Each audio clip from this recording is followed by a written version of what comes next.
A van with a plan, a very important one. Everything is based on the census. And getting that word out to the Haitian community is crucial so that their participation in being counted is increased. We can help the applications, we can help them to the process, because it is very important to us that everybody is counted, because we are one New Yorker, we are one family. Perez Laxama runs Life of Hope Center. They're hard at work overcoming reluctance to be counted, especially among immigrants in Brooklyn and Queens.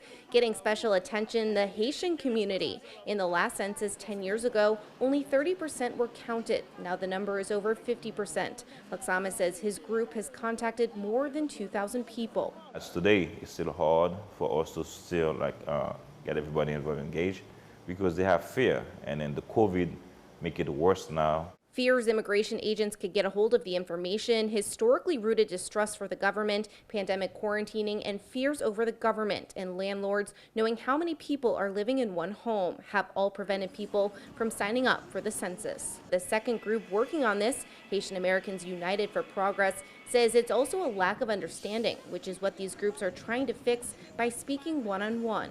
Once you break that barrier, once you're able to connect with people as fellow immigrants, the barrier just comes down. Another issue, the census deadline, which was moved up to September 30th, a month earlier than originally announced.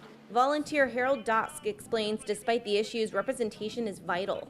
It's not about ICE, it's not about immigration, it's not about the administration, it's about the next 10 years of allocation and services. Census numbers determine funding for local schools, hospitals, and roads. It also helps businesses decide where to build factories, offices, and stores, and even shows developers where to build and what neighborhoods to fix up.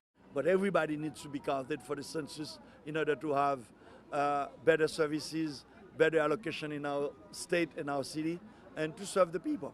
The two groups will continue their outreach until the deadline. Anyone who has yet to be counted can log on to 2020census.gov. If you don't have internet access, you can call at 844-330-2020, or for the Haitian Creole option, 844-477-2020. In Manhattan, Emily Druby, Currents News.